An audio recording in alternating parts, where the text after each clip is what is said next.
I think I've offended everyone here. You might recognize me from financial media or my book about financial media, the trade system I don't have. Listen, I basically do one thing. I do retail. It's my own little space. This is my bio. I have no idea. CNBC thing, I get a lot of people who ask if I went to their high school. I get a lot of people who ask if, like, do you teach my kid? What's up with the beard? It's a very personal thing. I was on TV like 10 years ago. 1,000,005 years ago. I'm basically Obi-Wan Kenobi, the burnout years at this point. It's been 3 years. I went out 3 years ago. It occurred to me that retail's distribution. And frankly, to give away my own pedigree, my old man was a Target guy. Now, I saw the way it was built because I was in the station wagon, unbuckled, flying around through the bench seat with my old man while he would drive up and down the freeway, and he would say, listen, the Target has to be visible from the freeway.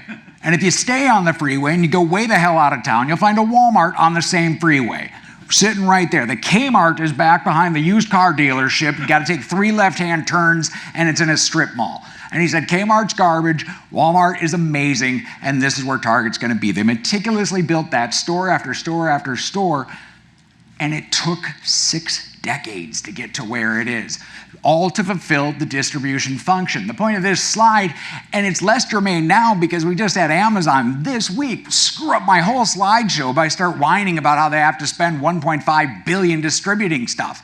They're gonna use drones and send things out, and they're gonna have outposts and build this entire structure that it took 6 decades for Walmart and Target and Kmart, rest your soul, to build up over the course of this millions of years.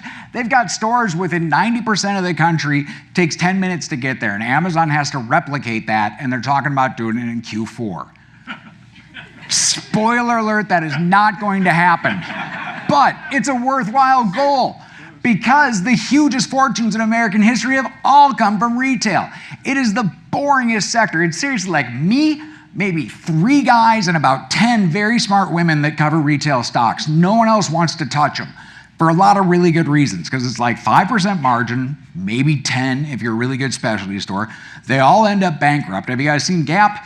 Gap is as well as you could do in specialty retail. They've had a monster run. Legends, giants of all time, and it's probably going to go to 0. They're going to chop it up and it's just going to end. But the guys who made Sears spun off billions of dollars of company. They had a centuries-long run. Everybody whines about Eddie Lambert gutting them. They are to be celebrated. Sears is like the oldest person that you've ever met who had the most money who died with a playmate. It's like, he had a good run. This guy is the guy who made it happen. He was a ticked-off ex-employee, Robert E. Wood. He used to work for Montgomery Ward, which at one time was competing with Sears. They were the 2 biggest retailers in America. He was an old general. I have a whole internal monologue for him. I spend way too much time on retail. But anyway, Mr. Wood, who I never heard speak, but I do have a voice for, he was really huge on distribution because he was a World War I guy. And he said, you know what? People are moving out of the city. They're moving off the farms. They're kind of in the outskirts. We should put stores there, which is where Sears still has stores, basically. And they built an empire, and it was huge. My old man, who I talked about, he worked no place else except Target his whole life. He used to be Dayton Hudson. They built it up, but we talked about him. In the 80s, the 70s and 80s, which was not a fantastic time for America, Target, well, you can see it, their sales went up 700%. That is a monster gain. Walmart was actually outdoing them, and I'd have Sam Walton on here if my dad wasn't Ken Macke. And then Bezos came, and he built out this structure. And you can see it's dated. He had no earnings ever, and it was a fantastic idea, but what he had was basically a jump start. He had a jump start on omni-channel. And so his idea was essentially, if you let me capture a huge chunk of the market, and they have a huge chunk of the market, 150 billion at least, then basically you can kind of get the margins later. It's a 5% margin business. It makes sense to capture this share now because customers are sticky. They'll keep coming back to the store. Sears is going to do $10 billion this year. I had no idea zombies had that much money. I don't know who goes into a store. I can't imagine an entity telling me to screw myself more aggressively than Sears has with every fixture that they have dating back from the 90s. $10 billion. Customers will stay forever if you get Their habits developed and you get them used to coming to you. Omni-channel is here, which you already know. That's why Amazon's hit the wall, because the answer now, I assume you all shop, the answer for shopping is stores have to be everywhere or they're nowhere, right? Yeah, I mean, you need the app, you need a decent store, and the two have to kind of go together. And so the physical merchants are figuring it out. There's a second mover advantage. You don't have to spend all the money, you don't have to get people used to shopping online. And if you're Target, people absolutely are going chicken killer mad for ordering stuff and then picking it up. Which, I mean, this sounds like really boring stuff, but it's $15 trillion in the United States, retail industry, 70% of GDP. Are you shitting me that this is an enormous opportunity and the money's all shifting channels? It's not gonna be at the stores that it was before. We still have almost $1 billion, or almost $1 trillion dollars in grocery. No one knows how to count it because it's like food. Americans eat a ton, we buy it everywhere. But the grocery store delivery function is not even touched yet. Maybe 2% penetration, because people won't eat the produce. Which is weird, because my dad was telling me that 30 years ago before anyone had accumulated data. But if you buy into one rotten grape, you really won't go back to that store ever again. You just won't. And people are weird about it. But nobody's married to what particular 12-pack of Diet Coke they pick up. Right? That's just kind of a pain in the ass. No one cares about the cube of toilet paper or whatever. You know, it's all that garbage. They can pre-order it, and then when they go into the store, they add on goods, and it's just margin. It's a better mousetrap. It's something Amazon can't do. And until they're able to do it, they're gonna hit the wall. That was the trade 2 or 3 years ago. And I went out and I was excited, and I was gonna raise money and talking to people. Nobody wants to talk to me because they've got their metrics. Oh shit, we've got metrics. Oh, you're not using metrics, I couldn't use metrics. Anyway, here's an update on how it worked out. That's me there. Moved up a little bit. So my point is basically keep score. Don't listen to the metric stuff, but you gotta know your business. I obsess over retail. I would encourage whatever system you have, whatever way you're going about making money, and mechanically, you have to have an inherent knowledge, because the AI can't come for your intuition. It can't come for the narrative. They don't know how to layer it on. I heard the guy from BlackRock yesterday talk about how me, you, and everyone in this room, and pretty much all of us, if you're trading off the metrics that they use, you're dead meat. They call it dead meat. I remember that because I was like, sounds like a physical thing. You wanted to fight. But and then he listed, traffic. If you don't need that traffic data, if you're trading off that, you're dead. If you're trading off same store sales and you're waiting to open the PDF, you're dead. He's listing these metrics. They're crap. That's not the way they work. If you look at the stores today, you've got 4 big box stores that are dominating the competition. But the interesting thing about them is that when people walk in, where's my close rate? I'll find it right there. Yeah, we'll go off the slides. When people walk into a store, what percentage of customers do you think walk out with a product? Average store. 70%. About 20%. A specialty store in a mall. They will actually walk into the mall and just leave. And so if you're telling me traffic matters, I'm telling you, I think there's an opportunity within your store to close more than 1 in 5 customers who walk in. You probably have an inventory problem. My point is the metrics don't mean anything. You need the narrative. I want to know companies that are building out their omni-channel infrastructure. There are about 4 different ways I can think of to account for that number. You can stuff it into SG&A, you can pretend like it's payroll, you can call it a CapEx expense. There isn't a metric. You gotta know the story. You gotta listen to the conference call, or else you're basically screwed. How many of you shopped at a shoe store and not found your size? I'm with my kid. We're buying shoes. He's not 5, so he doesn't need to wear them out. They aren't gonna light up or anything. And it's just sell me a pair of size 13 shoes. And they don't have them. And he can't sell them to me. So I'm standing there with my credit card, and I'm basically like, I'm in this for 150 bucks, and honestly, I don't care. I just want the effing shoes. They won't sell it to me. That's a sale that Dick's has to close. It's a sale that Target can close. It's a sale that any retailer you should go to should be able to use the omni-channel to get the shoes to you in 2 days. Because just like you're not married to the Diet Coke, you don't need to wear the shoes out. You gotta close the deal. Retail, the winners and losers have never been more obvious. The trade is really more the investment. And so you need to take the other side of lunacy that you see and start playing in these names, and the winners keep winning until something changes. And so, you know, the trade before was get long Target, get long Walmart, because nobody understood it. And kind of the peak of that was when Amazon bought Whole Foods and the entire space crashed. I mean, I got murdered that day. Kicked it. You normalized losing. My God, if that was normal, I would be dead in a week. It was a horrible day. Lost a dump truck full of money, but it seemed wrong because it's really hard to do stores. And so then when I looked at Amazon yesterday or 2 days ago, they've got -1% same-store sales, which is bad. It turns out Amazon can't retail. And so again, you're part of this ecosystem where Amazon has skyrocketed for the last 20 years, everybody else is left behind, and you have these winners sitting out there. And then you look at the losers. They aren't great shorts anymore, but boy, they were. Foot Locker is going nowhere. Macy's is going nowhere. People in athletic shirts are not going to sell $600 shoes in a sustainable way. They just won't. It's a fancy product, expensive shoes. You're not going to sell them at a place that probably doesn't have your size anyway. This stuff kind of seems obvious, and that's going to benefit the Nikes of the world, who can basically go online and recreate the experience. And this is Target on their pickup. Now, you compare Target pickup to what Amazon's trying to do instead of stores. Can I get a water? I'll take a sip right there.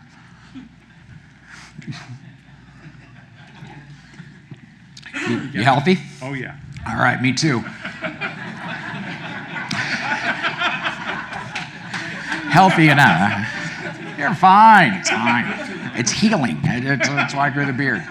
Listen, Target leaked on a conference call. These people, the ACSI is kind of the holy grail in the retail world, customer satisfaction. You get the huge kind of geek stores, like an Apple gets about a 90. Target is getting an 88 on order pickup. Again, you got to get into the weeds with this crap. They're not supposed to tell me that number, but they leaked it on a conference call, and it was dork porn, basically.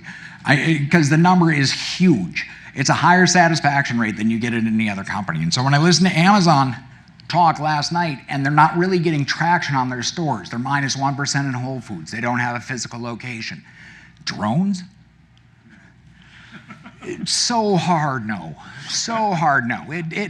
You're not going to have a huge Zeppelin hanging out over major metropolitan areas with these little sub-drones going up there, like TIE fighters or something, and picking things up.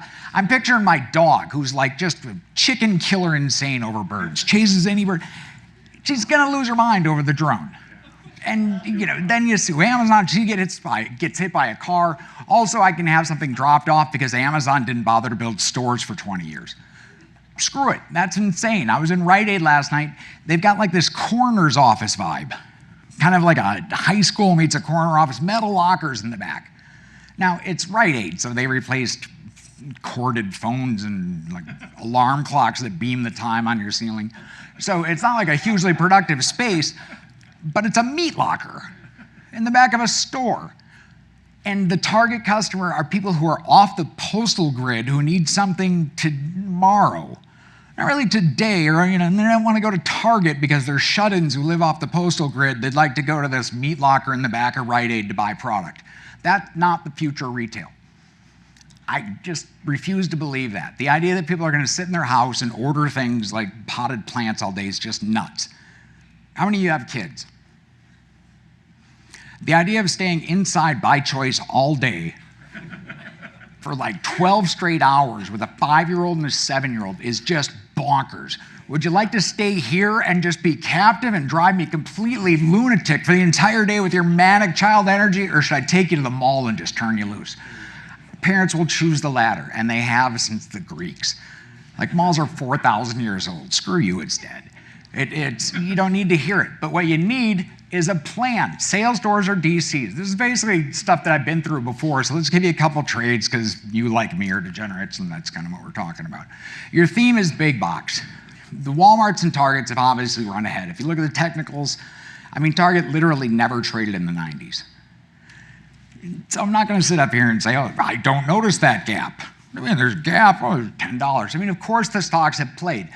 But, and here's the trick, where you're going to see now in the next wave of this are going to be the turnaround plays. And I don't really kind of engage in trade ideas and stock tips because that's a waste of time. But I can tell you it's, well, for one thing, people steal my ideas, and for the other, why would you steal my ideas? They're not that good. But I'm not going to get people out of it. I'm not a broker, but I did buy some Bed Bath & Beyond on the simple idea that there are companies out there that can't possibly be dumber. Which is, it's not a particularly meaty thesis, but it's working so far. You're going to see these takeovers because the companies that are e-commerce need the boxes. You need a physical presence or you can't do any business. Bed Bath & Beyond makes sense as an acquisition because it has reasonable locations. It's already trying to replicate the internet by stuffing every piece of crap they can possibly imagine buying. How about a poop emoji for your refrigerator? It's a magnet. Or a $400 hair dryer. It's the weirdest store on earth. But they hired a Target guy, so I know he's not a moron. And if he comes up with literally any plan that's better than what they were doing. You know what they were counting as online sales? They were ringing people up with the app while they stood in line. I see you're waiting in our interminable line with your 20% coupon that you printed at your house. Could I ring you up with our app? That also is not the future of retail. You people all shop, go into the stores and experience it and feel it and look at what's hot. And then the trends will play out.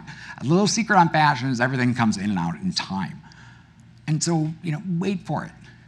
Have your convictions and sit on it, but what you need are companies that have the entire pipeline. Don't even look at the ones who don't.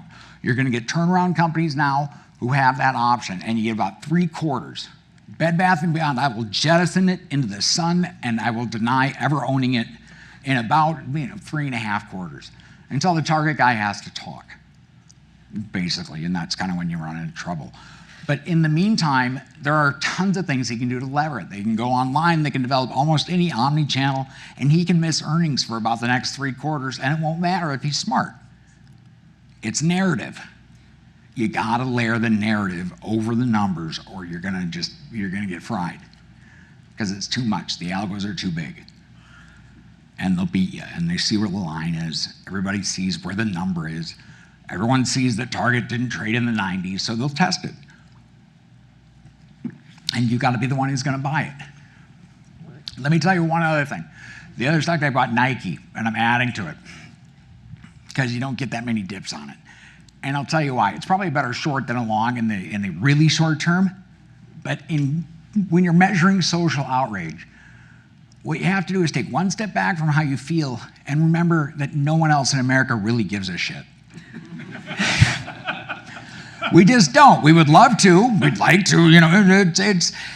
I am like a feedback dumping machine. For some reason, people think I want to talk about every single retailer on earth, but people keep telling me they're personally not going to buy Nike shoes because they're offended either by Colin Kaepernick or something LeBron said about China, which is fine. Godspeed, and I have absolutely a fierce determination to never be political in my entire life, so that's great. But when it comes to selling shoes, your 12-year-old doesn't really care. He doesn't understand the vagaries of Hong Kong's freedom of speech. He doesn't really give that much a crap about Colin Kaepernick, who played quarterback at a time when he can't remember. No one protests shoes. If I was in Dick's and they would have had a pair of Nikes that had Chairman Mao on the sole that fit my kid, I would have been pretty much fine with those. It's like, just have the effing size. Do you have it in the size? Because you got 9,000 boxes of, I don't need a size 6. You've got them in 6 and 15. I don't need that. You have to look at companies that are able to control their inventory. Nordstrom versus Macy's. Nordstrom will be taking Macy's share until we're dead, or until Macy's is dead. I'm willing to race. And it's just a matter of fact. What they've created in terms of investment over time, Nordstrom's been building out this entire infrastructure, again, on the premise that you don't need to take stuff home. And if you're able to do that, then every store becomes effectively a showpiece. It becomes a place that you see the fabulous goods. Nobody goes to the fancy store to buy the expensive shoes because they've got to function that night. They just don't. Nobody wants to stuff all their nice things under the cart with their kid in it, or carry it over their shoulder, all that pain in the ass. Nordstrom's able to become a better store because they made the investments. Macy's, I'm calling bullshit on every penny of digital sales they have.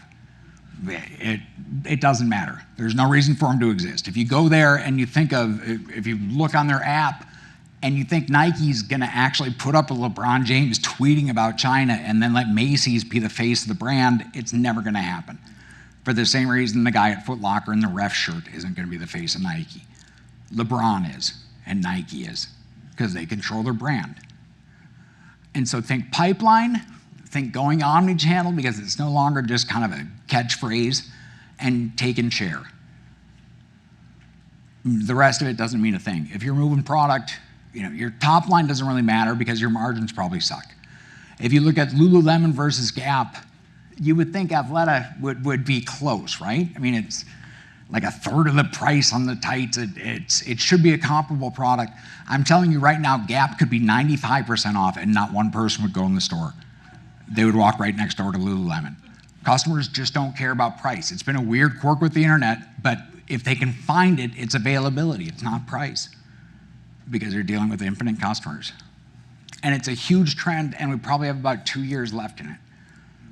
And then we'll kind of be locked back into where retail normally is, which is a 5% no growth business. But in the meantime, it's pretty good. So I'm not here to really sell you anything or tell you any, I've given you one stock idea and a basic concept, but it's how I make my living. And what I would really encourage you to take away is to drill into an industry, because you need the narrative as a bedrock.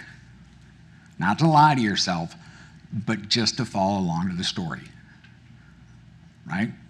As the guy who has disdain for financial media and probably hasn't read my book said, being involved with this stock is a story, it's a continuation. If you get a new CEO, everything changes. If you get rid of the management, if Victoria's Secret got rid of the pervert running the place, I guarantee the stock would go higher. I just do. I was short the stock forever, and I'm kind of obsessed with it now because I was so skeeved out when I was actually looking into the company, and I would like try to send people back. It's like, really, they've got this brand called Pink on the outside, and it's like a brothel on the inside. This is the creepiest store I've ever been in my life. No one wants to talk about it. So you got an 82-year-old man with like 3% of the company who's still somehow chairman. I promise if you get rid of him, the teen underwear company will do better. Until then, you don't need to bother. So don't buy the dips, don't buy the garbage until you get a catalyst, and don't be afraid to pay up a little bit once you do, because it's a huge opportunity, and companies that are smart enough to pursue it are still going higher. We got time for Q&A. We can take a few. We can talk about whatever. Yes? Do tariffs matter? Nope. Thanks. Here's how tariffs are working. With the small companies, they're getting hosed. I deal with some small companies, and they don't have the wherewithal to kind of dig on the Chinese. But when you talk to Home Depot and they say it's going to cost us about a penny of every $100 we sell, I don't think you're paying the tariffs, guys. And so tariffs are kind of other guys' problems. And for that matter, assuming it doesn't go on forever, assuming that you're not going to have that permanently, it won't be that big an issue. The China thing is obvious in terms of the problems. They might take some liberties with human rights. But China's a horrible country, but it's a huge market, and we're Americans. So I assume we'll figure it out, and the tariffs will be cut. And we're already sort of soft backing off it. We'll have tariffs after Christmas is not necessarily something that's going to drag down the sector. One more, yep. Yeah, I got a question. Yeah, Walmart's starting to deal with third-party sellers, kind of like competing with Amazon. One, how do you know how to deal with that? And two, do you think Target will eventually do that? Repeat the question back so the folks at home can. Yep, absolutely. Walmart on third-party vendors, right? They do that a little bit, and they always kind of have. Amazon has a bigger problem because it's more than half of the product they sell through their store. So this is not a qualitative problem. I've got huge admiration for the people who built them. I mean, I know some of them. They're nice people, and it's a great company, but they're just wrong on some things, and it's really hard to kind of grow these concepts and these brands. And so one of the ways that Amazon's doing it, a primary way, is just availability, the private label stuff. And the idea is they kind of use them as whatever, just basically they're building new brands every couple days, it seems like. But they're kind of junky quality, and they're made really cheap, and we already knew that making clothes in a dungeon was cheaper than making them in nice stores, so we don't really need to do this. It's really, people have been comparing kind of Amazon to Nike in this, and there's a huge difference between the two. Nike was built on the idea that you could get foreign labor cheaper. They never made any bones about it. Nike used to make shoes in Japan when I was a kid, because everybody knew that Japanese stuff was crap, and they could make the factories, and then it was cheap.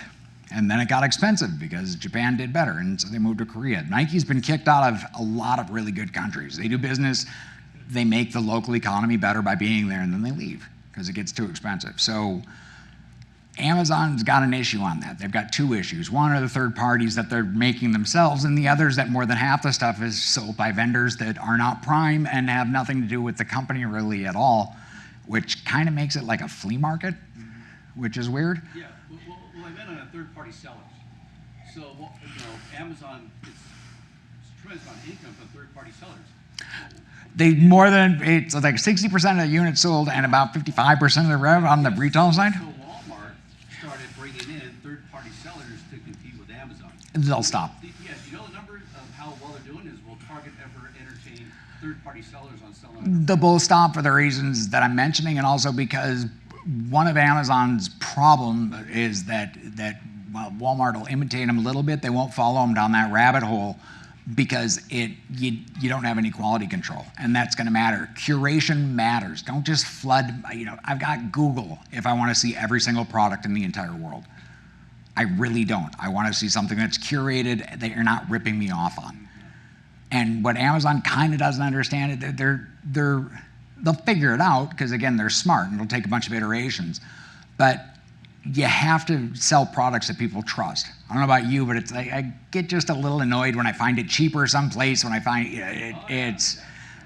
and they're kind of penny wise, pound foolish on that. Stop gouging me and curate your selection. Target does a great job at that. Everything at Target is kind of targety. And as a result, they also do much better private label.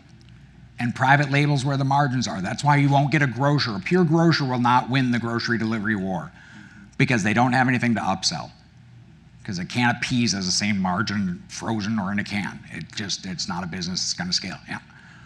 Speaking of flea markets, what is your perspective on eBay? What is my perspective on eBay? Not a lot, because I don't pay a lot of attention, because I don't want a flea market. Really, curation is huge. It really is, because the site and the brand have to stand for something, or else you're competing on something other than the quality and sort of the nature of the product that people are looking for. And so just overwhelming people with, holy crap, I can buy anything, consumers are sort of over that. Now it's more a matter of picture televisions. I just bought a television. A baffling ordeal. And I do this for a living, and it's just like, what in the sweet hell? All the style numbers are like 50 digits long. I think I ended up with like a Samsung Pi or something. It's like 400 digits. But you can't buy them. It's bad. It's confusing. I would have paid extra for the simple knowledge that someone had kind of picked the best one for me, which was a surprise. Remember a few years ago, showrooming, right? It was going to kill Best Buy. It pains me. Bad retail actually physically pains me, because if you sell TVs for a living, you've got a store that is like 50% TVs, maybe 60% of your inventory. A guy standing there like me with the shoes and his credit cards in his hand, he wants a TV, and you can't close the deal. You should be in a different business other than selling televisions, because you suck at selling televisions. It's that simple. Nobody showrooms. Consumers aren't going to save $10 when they can get it now. Yes. You ever short retail stocks? All the time. Nope. I covered Macy's under 15, and I was shorted again when it goes back. Yes, because there are some that I just can't help myself. My first job post-college was at Macy's, which the gang from Dartmouth thought that was slightly insane, and they were probably right. But you learn about a lot about management. I was there the last time they went bankrupt, and what's happened at Macy's is that when you cut back on your spending within a store, you cut back on CapEx, that's all the fixtures and stuff, and it gets a little dingy. You cut back on payroll, and all of a sudden no one's checking the fitting room. I'm here to tell you, as someone who's lived in San Francisco, New York, and now here, there is nothing you can think of that hasn't happened in a fitting room in an American retailer. They are scary, scary places. They are weird places. People have strange reactions to the delights of a fitting room. You have no idea. If you lose that back room, though, and this is where it gets serious, when Macy's pulls all the associates back and there's no one just to kind of roam back there, customers have time to make a little fort in your fitting room. You don't want to turn the entire chain into a Starbucks bathroom. Yeah.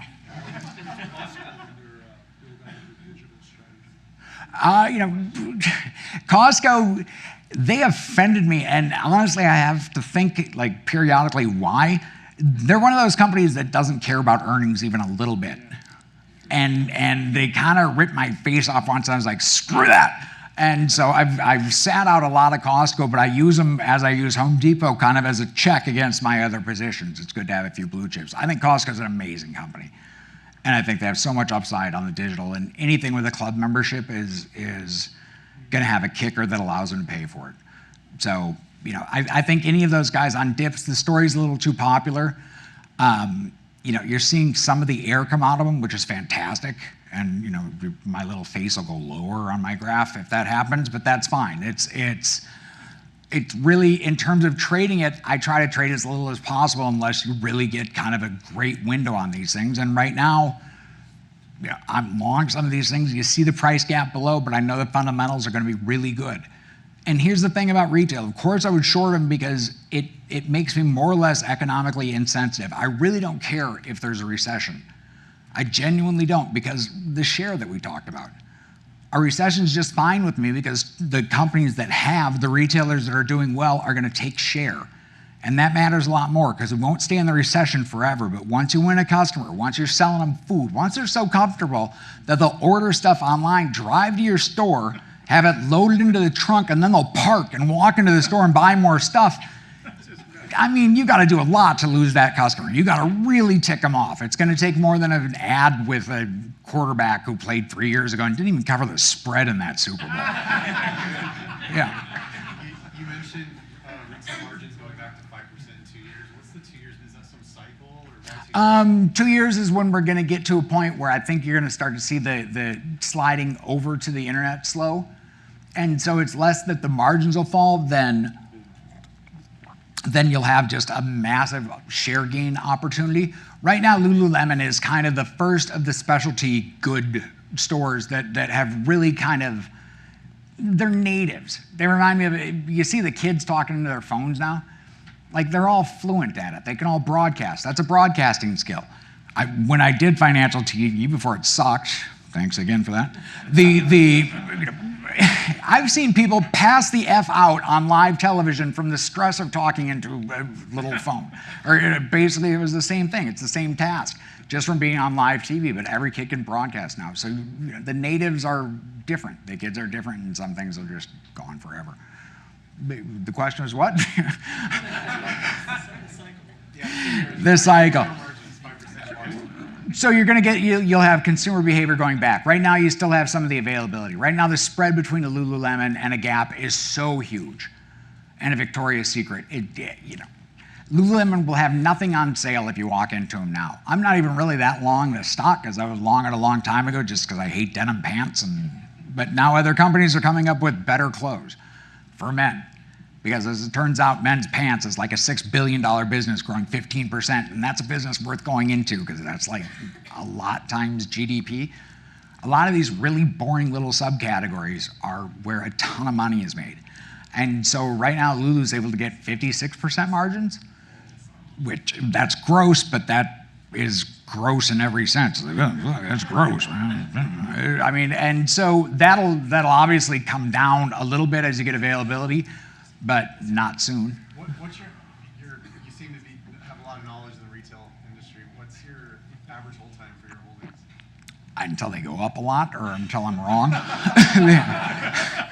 Both happen. The first a little bit more. Now you fight them. It's like trying to land a fish or a siege. It kind of the metaphor depends on my mood at the moment. But you wait, because again, you have to let the narrative trump. It has to. For me, because I've kind of spent so much time dealing with retail, I take it they want me to get off.